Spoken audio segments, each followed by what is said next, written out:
Bismillahirrahmanirrahim. Assalamualaikum warahmatullahi wabarakatuh. Alhamdulillah. Allahumma salli ala Sayyidina Muhammad wa ala ali Sayyidina Muhammad. Bapak-bapak, ibu-ibu, hadirin jamaah fardu subuh yang dimuliakan Allah Subhanahu wa ta'ala. Man sholat subha fi jama'atin, siapa yang sholat subuh berjamaah, faka'annama sholal laila kullah, dapat pahala seperti sholat sepanjang malam. Mudah-mudahan kita termasuk yang mendapatkan pahala itu insyaallah. Man sholat subha fi jama'atin, siapa yang sholat subuh berjamaah, kana fi zimmatillah, maka dia dalam perlindungan Allah. Jadi kalau mau kita dapat lindungan Allah, anak kita dapat lindungan Allah, maka istiqomahkan sholat subuh berjamaah. Man sholat subha fi jama'atin, siapa yang sholat subuh berjamaah, setelah itu tidak keluar masjid, summa qa'ada yadhkurullah, duduk berzikir, baca Quran. Termasuklah majelis ilmu ini majelis zikir, karena yang kita bahas hanya ayat, hadis, fatwa ulama. Hatta tatlu asyamsu, sampai terbit matahari. Setelah terbit matahari, summa yusalli rak'ataini, salat sunat 2 rakaat. Namanya salat sunat isyraq, pakai qaf. Nama waktunya syuruq, nama salatnya isyraq.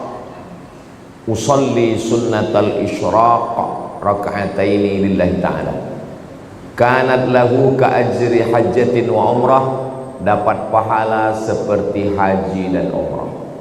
Hadisnya ada dalam Sunan Tirmidzi, status hadisnya hadis hasan.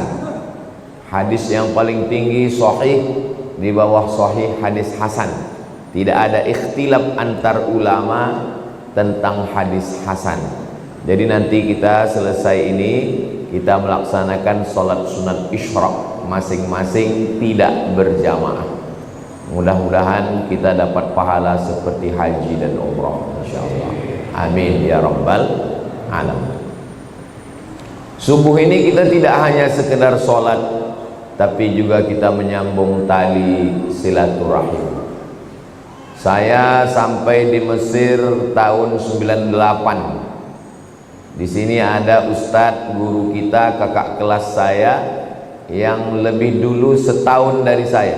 Dia sampai di Mesir 97. Beliau adalah Ustadz Mar Sofwan. Itu kakak kelas saya. Ada yang lebih dulu lagi, Ustadz Mar Sofwan sampai 97, beliau 92. Namanya Ustadz Haruna Hashim. Tapi kalau kami duduk bertiga, wajah dia yang paling muda. Ini doanya belum dia ijazahkan lagi ke kami. Hadir juga bersama kita subuh ini sahabat Ustadz Abdul Somad. Jadi di setiap provinsi itu ada tim. Di antara tim Ustadz Abdul Somad di Kepri, Kepulauan Riau, dari sejak 2013 sampai sekarang, itu namanya Bang Hardi Slamet Hud. Kenal Bapak Ibu orangnya? Nah, jadi kalau nanti ada orang bertanya-tanya, kenapa Ustadz Somad turun gunung sekarang ini? Karena tim sahabat Ustadz Abdul Somad sedang balihonya berserak-serak di Batam. Itulah kenapa saya turun membuat tablik akbar, pertemuan entah kemana-mana sebagai ikhtiar. Jangan nanti Bapak Ibu tidak bisa menjawab kalau ditanya orang, kenapa Ustadz Somad turun ke Batam sekarang? Entah latah-latah aja dia itu sekarang.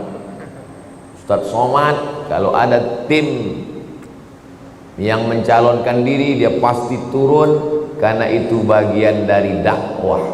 Karena kalau saya yang ceramah tak sanggup. Saya ke Batam ini setahun cuma 4 hari. Hari Jumat, Sabtu, Ahad, Senin. Setahun sekali cuma saya turun.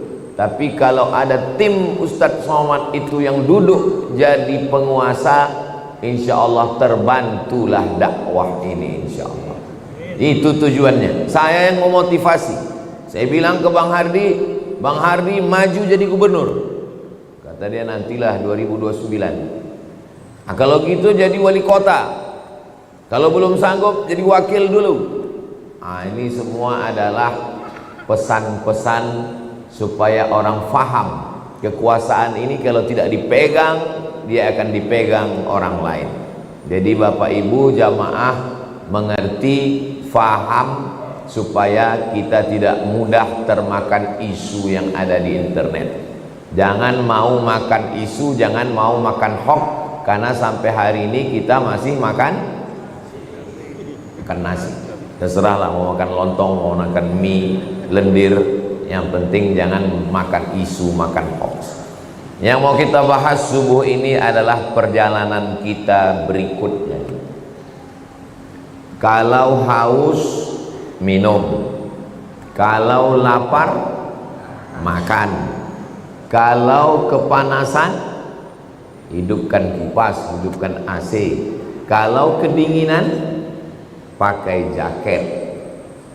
Selalu ada langkah antisipasi. Nah, yang mau kita hadapi ke depan ini apa?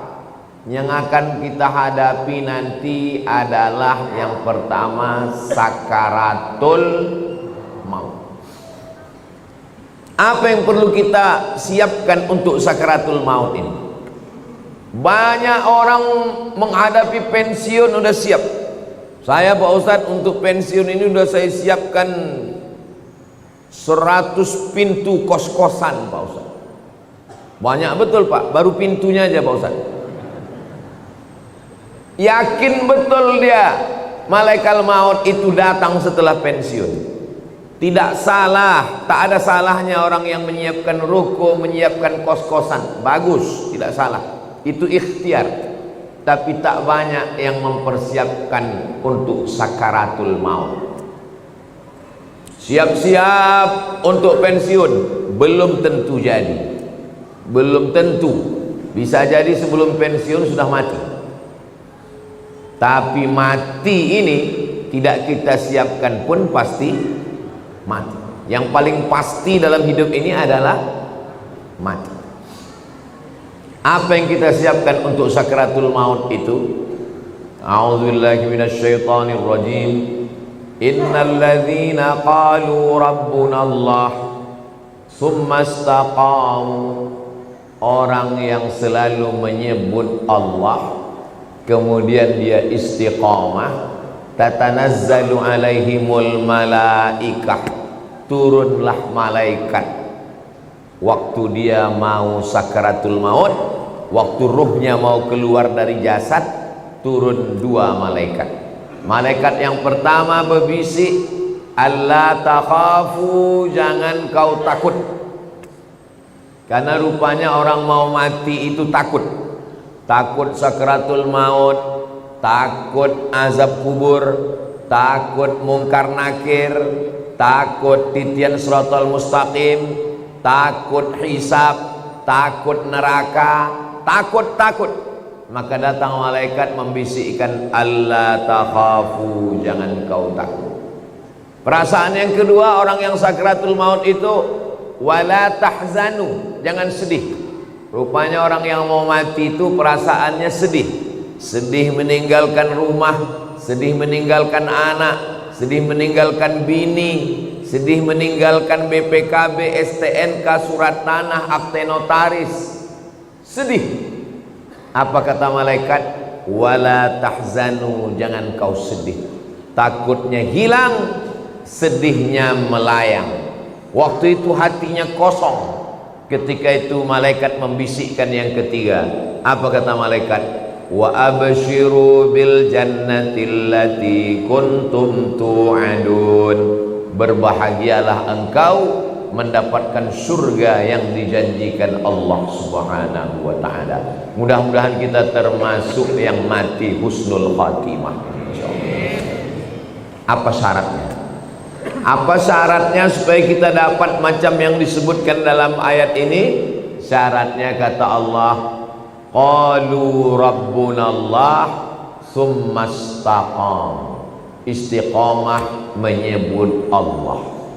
Bisa subhanallah, bisa alhamdulillah, bisa Allahu akbar, bisa la haula wala quwata illa billah. Afdalu dzikri fa'lam annahu la ilaha illallah. Makanya orang kalau dia ikut tarekat Naqsabandiyah, zikirnya Allah Allah Allah Allah Allah Allah Allah Allah Allah Allah. Alladzina yadhkuruna Allah, orang yang menyebut Allah qiyaman, waktu tegak, wa qu'udan, waktu duduk, wa ala junubihim, waktu berbaring. Duduk, tegak, berbaring, selalu mengingat Allah. Itu makanya melihat wajah di cermin menyebut Allah. Allahumma kama hassanta khalqi fahassin khuluqi. Masuk masjid menyebut Allah. Allahumma ftahli abwaba rahmatik. Keluar masjid menyebut Allah. Allahumma inni as'aluka min fadlik. Masuk ke WC menyebut Allah. Allahumma inni a'udzubika minal khubuthi wal khaba'is. Mau tidur menyebut Allah. Bismika Allahumma ahya. Yang dibaca, mau tertidur dia nanti. Jadi kalau mau husnul khatimah, jangan berhenti menyebut Allah, Allah, Allah, subhanallah, walhamdulillah, la ilaha illallah, wallahu akbar. Macam mana sakitnya mati itu?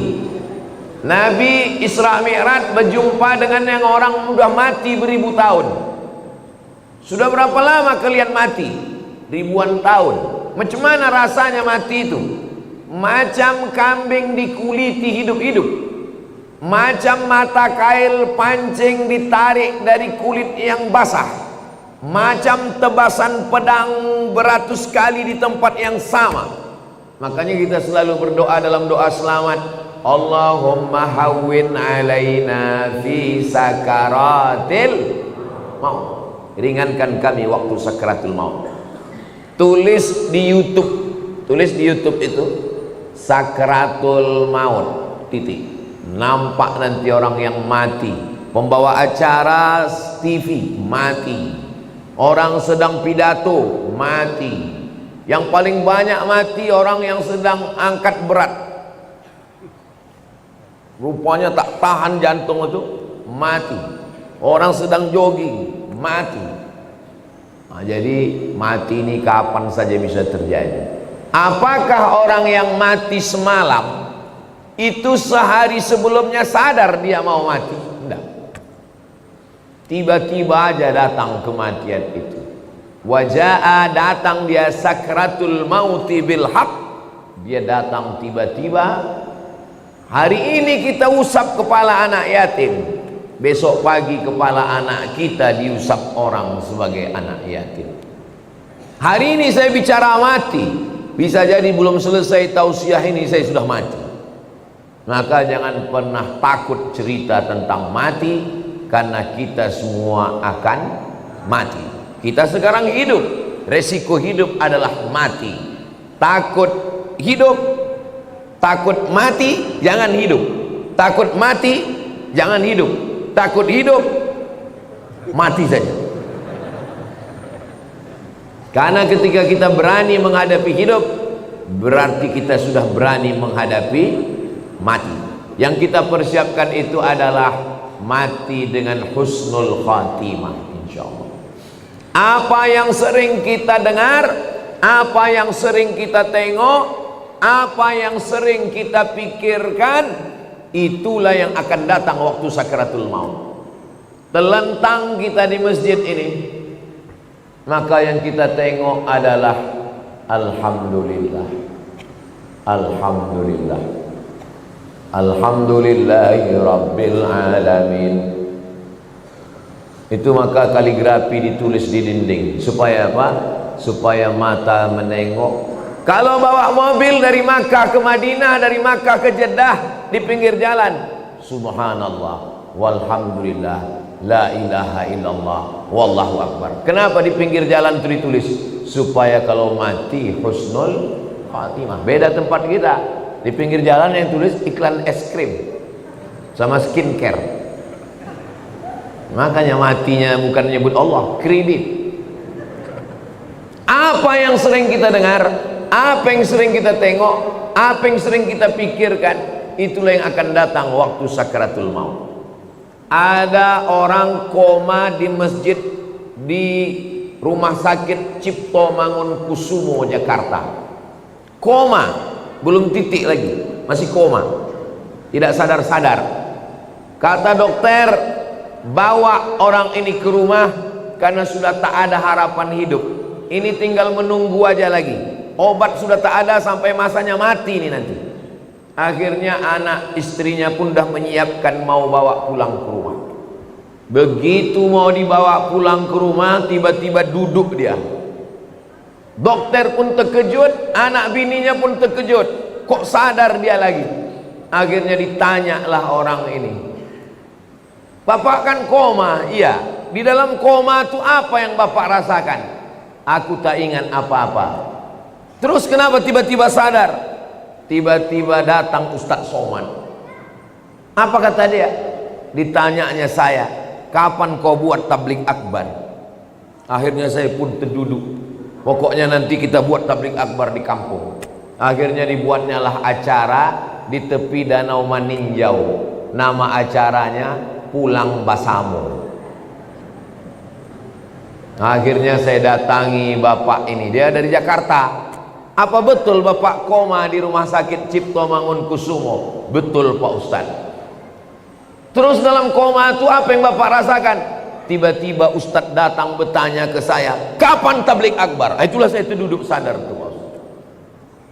Lama saya menung. Jangan-jangan aku ini udah wali. Dua gendangnya, kalau tak wali murid, wali kelas. Saya ini orangnya rasional. Saya selalu penasaran, kenapa bisa saya datang ke dalam komanya itu. Lalu saya tanya dia, Bapak kalau pagi apa yang Bapak lakukan? Saya hidupkan handphone, saya dengar tonton YouTube Ustaz. Oh.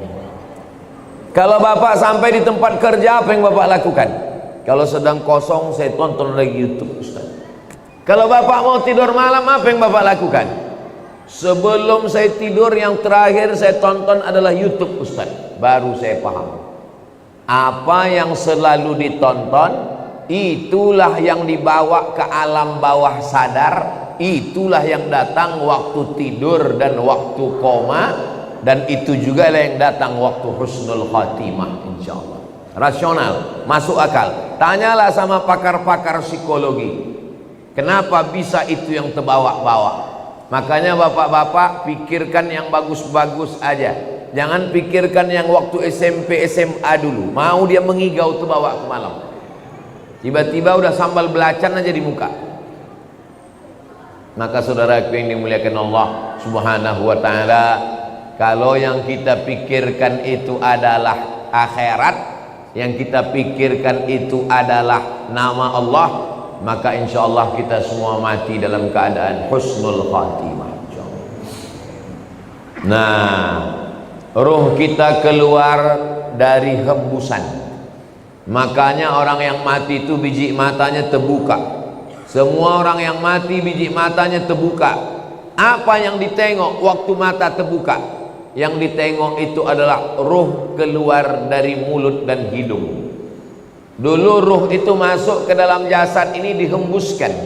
Wa nafakhtu fihi min ruhi, aku hembuskan ruh. Rahaya ruhu, pergi berhembus. Ruh itu artinya pergi dan datang berhembus. Maka waktu datangnya berembus, perginya pun berembus. Ruh itu berjalan dari mulai ujung kaki sampai ke betis, naik ke lutut, naik ke paha, naik ke pinggang, terasa dingin, sejuk di kaki. Kalau ada bapak ibu yang udah merasa agak sejuk di kaki, tak lama lagi itu. Naik dia ke atas, naik dia ke atas, naik dia ke atas, keluar dia dari mulut, biji mata menengok ruh itu keluar, maka datang orang lain memejamkan mata kita. Bismillah wa ala millati Rasulillah, inna lillah wa inna ilaihi raji'un. Menggerakkan tangan ringan, menggerakkan lidah ringan. Yang paling ringan adalah menggerakkan kelopak mata. Inilah yang paling ringan. Tapi waktu kita sakratul maut, jangankan menggerakkan tangan, jangankan menggerakkan bibir, menggerakkan kelopak mata pun tak bisa. Terbuka. Bini yang katanya buah hati belayan jiwa pun takut memejamkan biji mata kita. Datang anak ke masjid memanggil tuan imam, Pak Imam, tolonglah datang ke rumah. Ayah kami matanya tak tertutup-tutup dari tadi malam. Baiknya imam, padahal orang ini tak pernah datang ke masjid. Makanya masyarakat sini yang tak pernah datang ke masjidlah kalian. Untuk apa Ustaz sampaikan ini? Bukan orang ini datang, kirimkan video ini ke dia.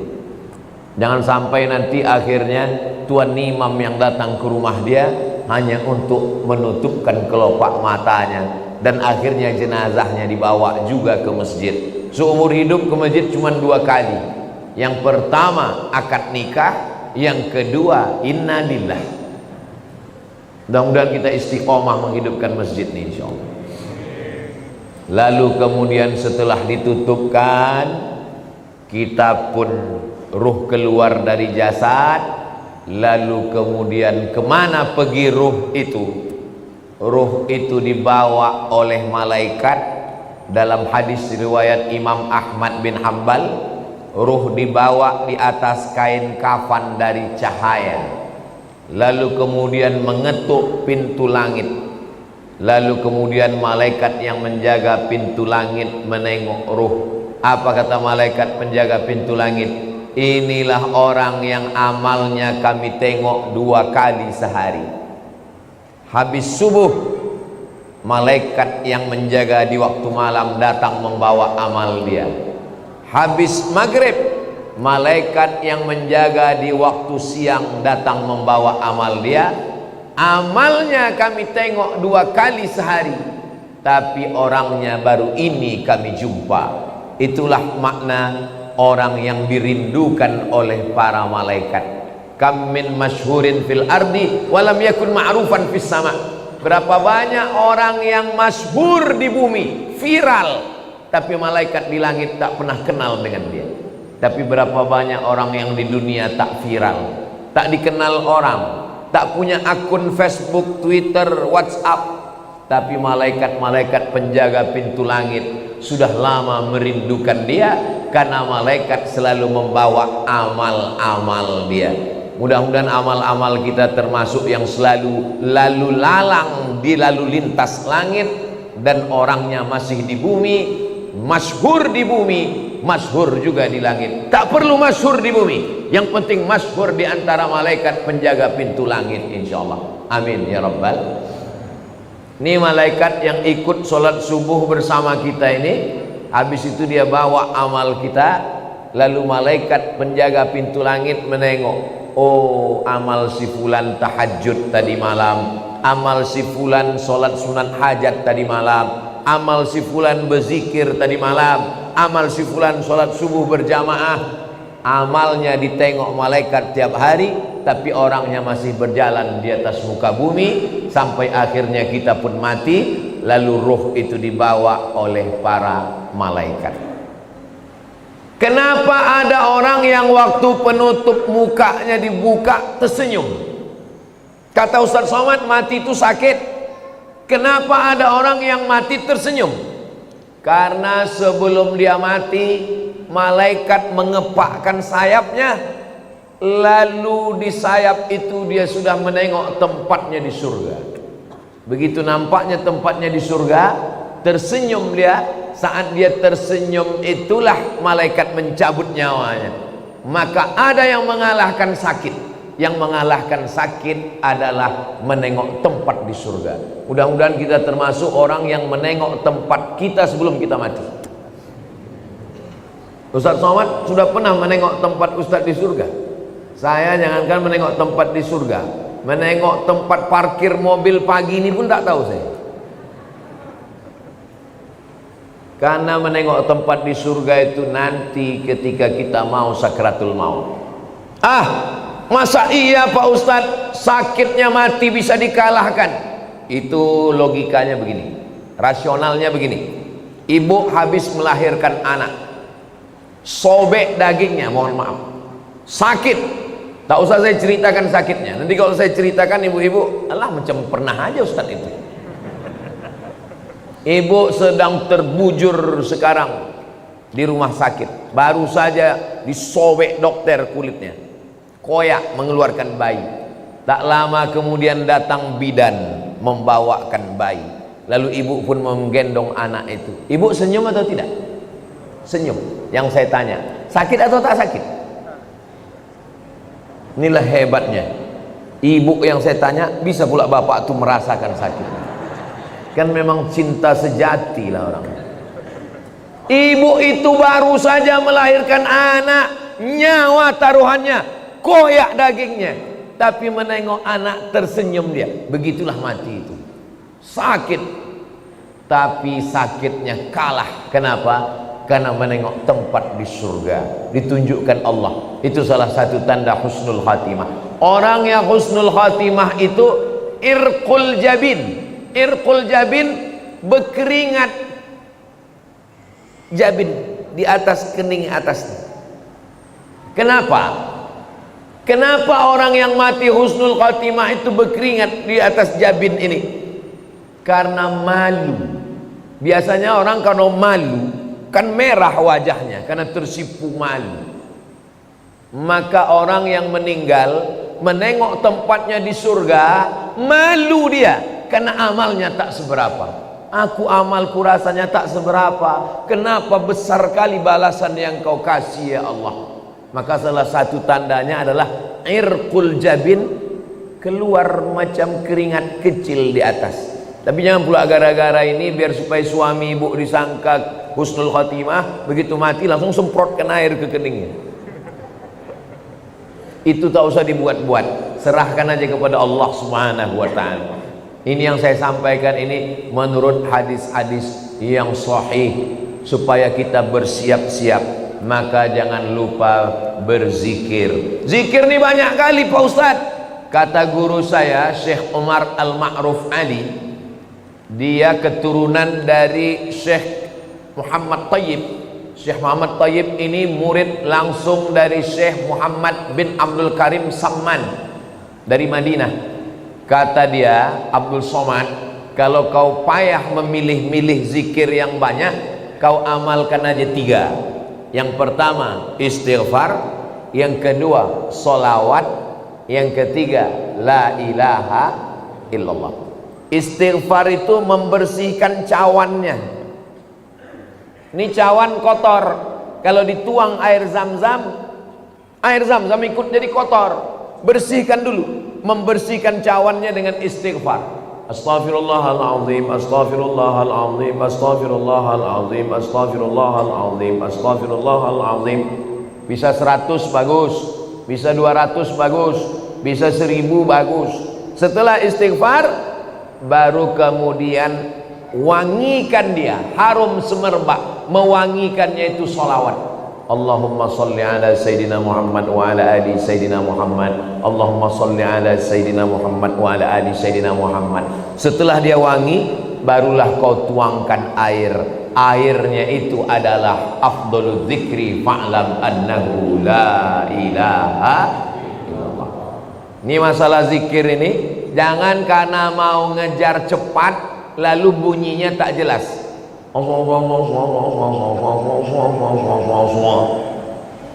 Astaghfirullahaladzim, astaghfirullahaladzim, astaghfirullahaladzim.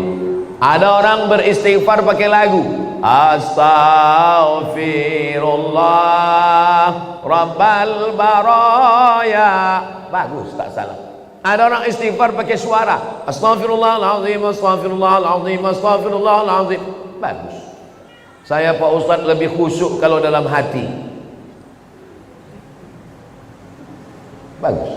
Masalah berzikir ini, zikir kuat bagus. Jangan gara-gara zikir kuat sama zikir pelan berkelahi di masjid. Berkelahi antara zikir kuat dengan zikir pelan di masjid, sampai cerita itu keluar masjid. Apa kata orang luar masjid? Untung kita tak ke masjid. Coba kalau kita ke masjid berkelahi kan? Bagus kita di luar masjid nih lagi. Nah, jadi yang berzikir kuat silakan. La ilaha illallah, la ilaha illallah. Bagus, tak salah. Yang berzikir pelan bagus. La ilaha illallah, la ilaha illallah. Zikir kawan pelan, kita mau kuat, kita paksakan dia, kita ke telinga dia. La ilaha illallah. Apa mau kau kata dia? Berkelahi kita dalam masjid. Saya Pak Ustaz terganggu kali saya sama zikir orang ini.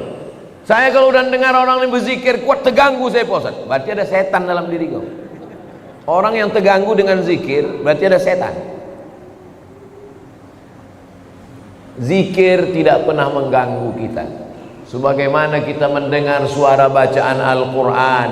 Kalau ada orang terganggu mendengar bacaan Al-Quran, itulah makna ruqyah. Di ruqyah dia biar keluar hantu setan dari dalam diri. Habis sakratul maut selesai, lalu kemudian kita pun masuk ke liang lahat. Tapi tadi ruhnya udah diangkat ke langit Pak Ustaz. Waktu jasad masuk ke liang kubur, maka ruh turun balik, dimasukkan Allah ke alam kubur untuk menjawab pertanyaan malaikat Munkar Nakir. Iya, kalau jasadnya masuk kubur, kalau matinya diterkam singa, kalau matinya di sungai Amazon dimakan ikan piranha 1000 ekor, kemana pergi ruhnya? Kalau matinya tabrakan beruntun hancur macam daging kena blender, kemana pergi ruhnya? Maka nama alamnya adalah alam barzakh. Dia tidak disebut dengan dunia karena dia sudah mati. Dia tidak disebut dengan akhirat karena dunia masih ada. Pemisah antara dunia dengan akhirat namanya alam barzakh. Tengok dalam surat Ar-Rahman, bainahuma barzakhul la yabghiyan.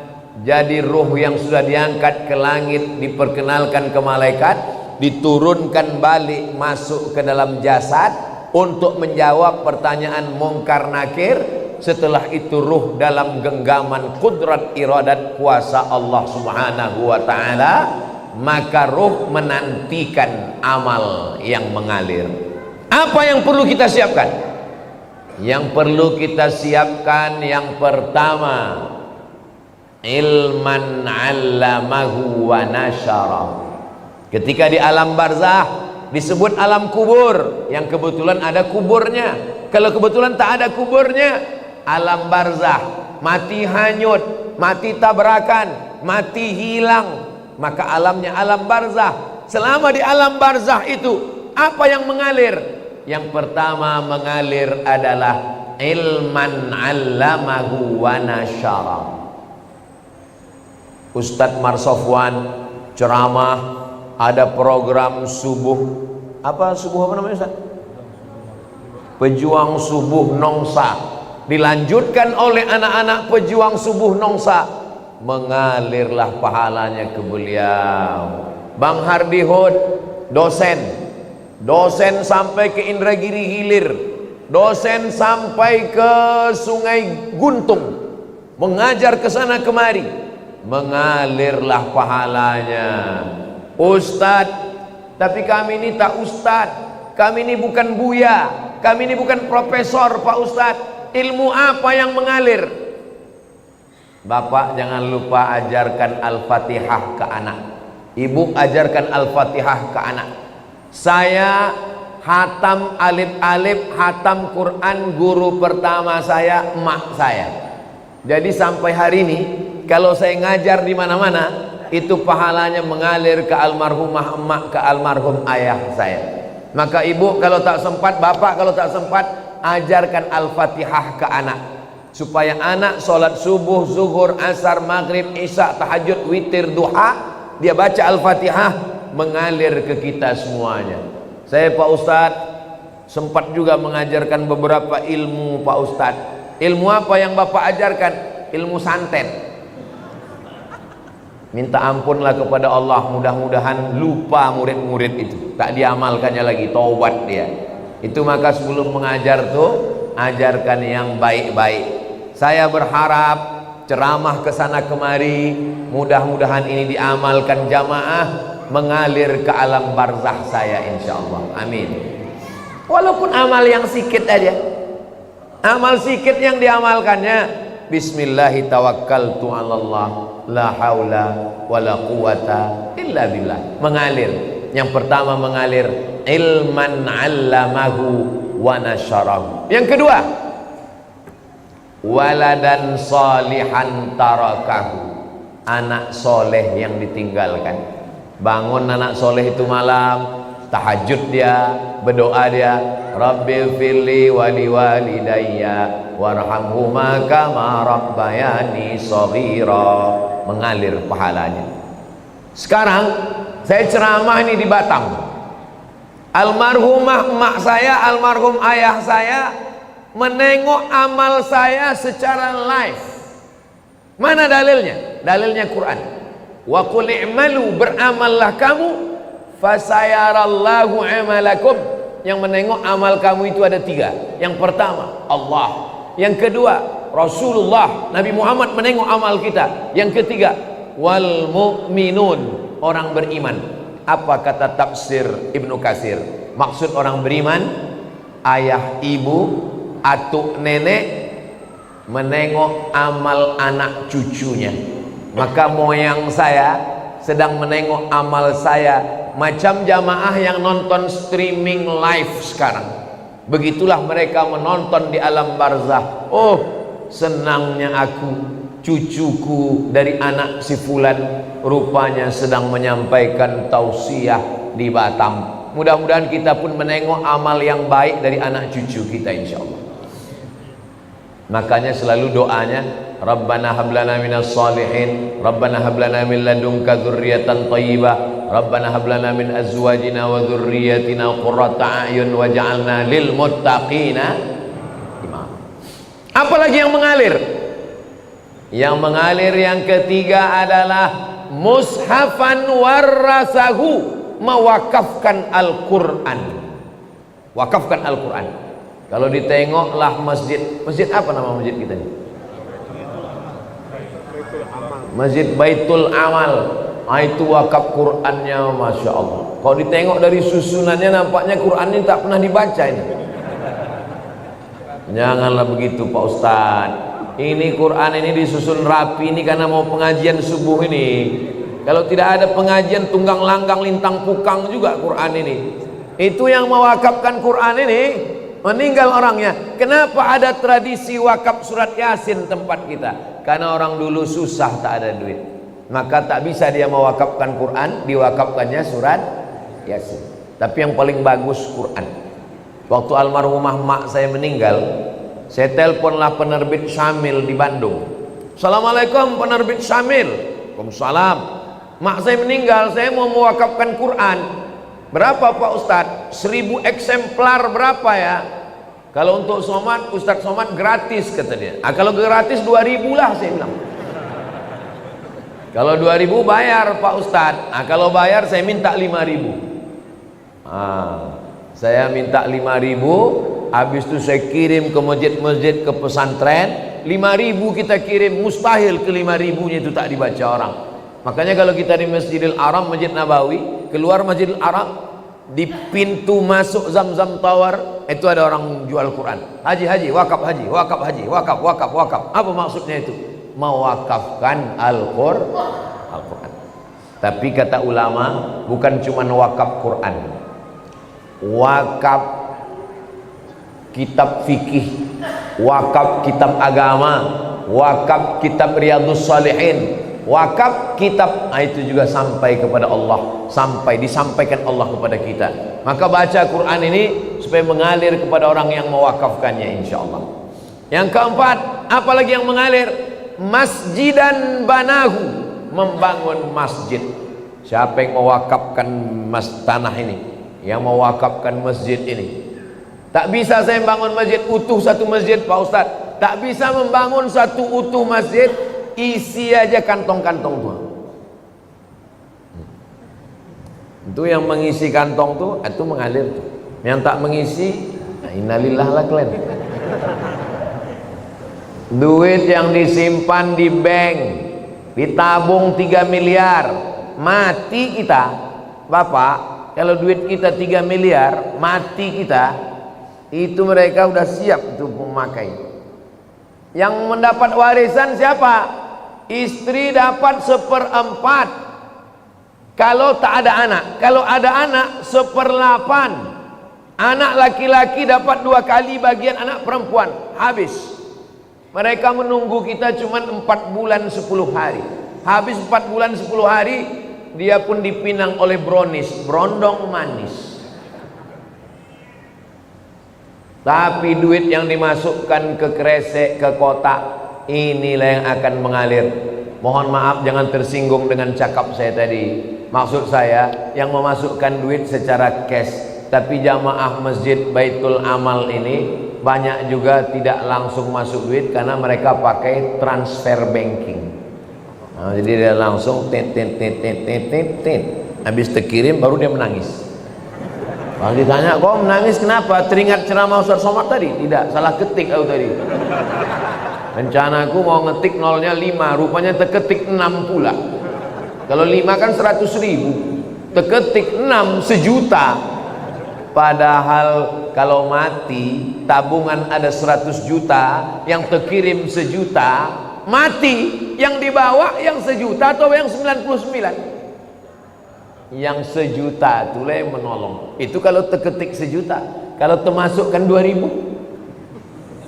sedang parkir aja sekarang udah 3.000, kencing 5.000.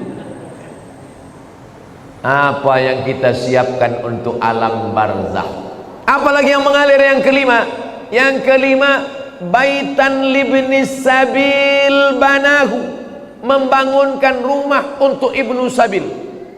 Kalau zaman dulu ibnu sabil ini musafir yang putus belanja.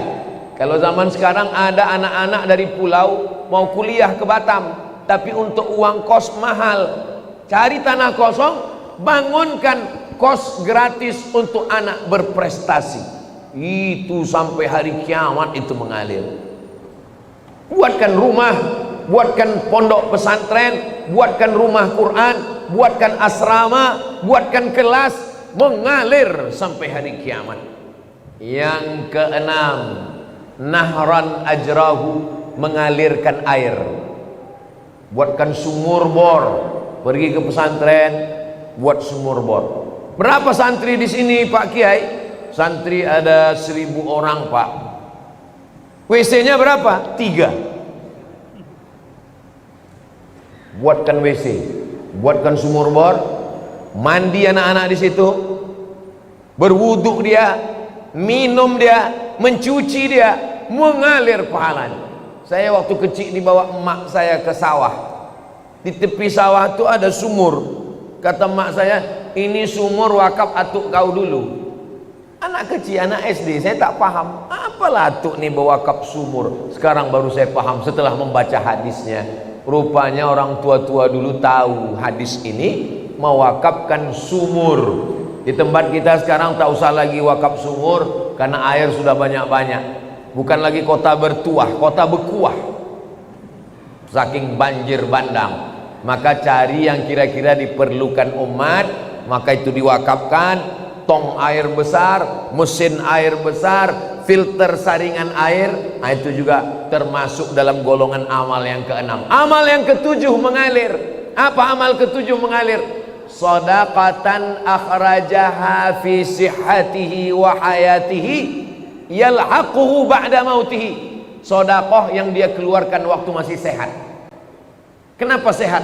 Karena kalau udah sakit orang memang udah ingat mati, semualah ambillah ya Allah. Tapi kalau waktu sehat, bakhil, bin medit, bin pelit, bin kikir, bin kedekut.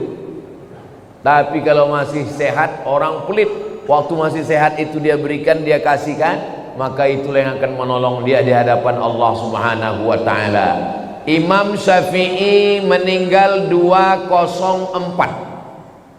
Imam Syafi'i meninggal 204. Sekarang tahun 1445. 1446. Berarti Imam Syafi'i di alam barzah sudah 1200 tahun lebih. 1240 sekian tahun lebih. Sedangkan umur Imam Syafi'i di dunia cuman 54 tahun. Lahir di Gaza, Palestina 150, meninggal di Mesir tahun 204. Di dunia cuman 54 tahun, di alam barzah 1200 tahun. Imam Al-Ghazali meninggal 505, sekarang udah 1446. Berarti di alam barzah sudah hampir 1000 tahun. Maka kita ini lebih lama di dunia atau di alam barzah? Lebih lama di alam barzah. Apa yang sudah kita siapkan? Alhamdulillah. Bagi bapak ibu yang sudah menyiapkan 7 amal tadi, alhamdulillah. Saya alhamdulillah Pak Ustadz 7-7-nya udah siap, alhamdulillah. Saya Pak Ustadz baru 5 Pak Ustadz, alhamdulillah. Saya Pak Ustadz 1 pun belum, innalillah. Saya cuman bisa lewat ceramah. Tapi kalau Bang Hardi Hud jadi wakil wali kota dengan Cak Nur, itu ke-7 ini bisa dilaksanakan insyaallah. Amin. Yang pertama, apa tadi yang pertama ya? Yang pertama adalah ilman 'allamahu wa nasyarahu. Programnya sekolah mudah. Bisa. Guru fisika PNS, guru matematika PNS, guru kimia PNS, guru ngaji honorer.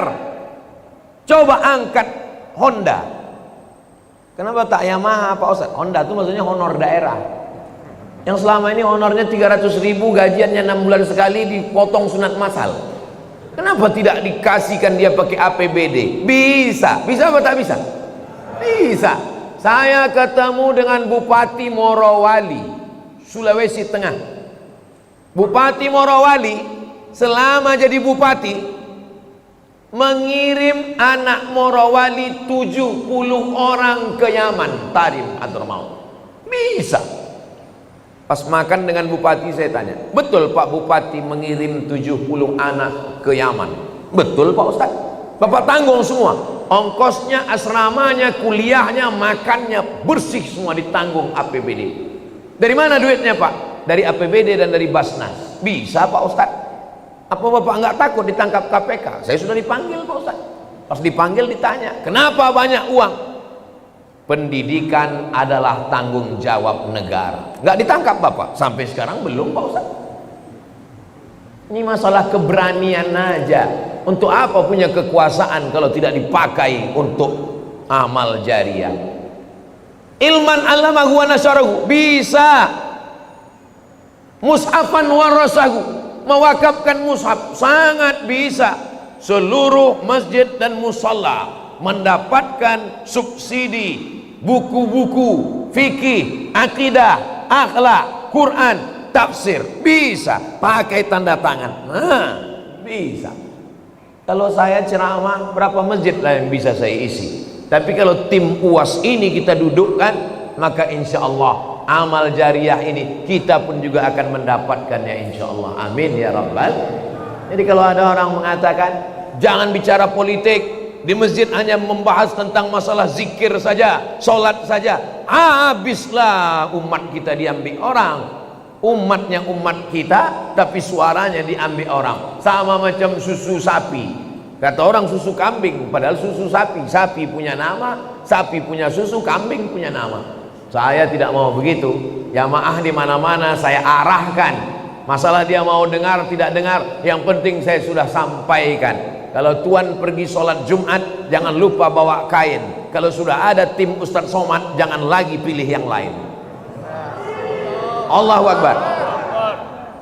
Jadi yang kita bahas subuh ini, tadi saya mulai jam 5, sekarang pas jam 6. Selama 1 jam ini yang saya sampaikan adalah baru 2, persiapan sakratul maut, dan setelah itu adalah apa yang kita siapkan di alam barzah. Habis alam barzah, kiamat, apalagi yang kita siapkan, nanti kita lanjutkan setelah pelantikan Bang Hardi, insyaallah. Cak Nur dan Bang Hardi. Nah, di akhir majelis, mari maghrib jam berapa di Batam?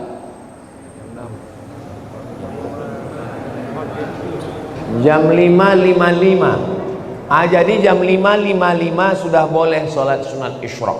Kalau tak tahu jam berapa matahari terbit, untuk daerah Sumatera tidak sama dengan daerah lain.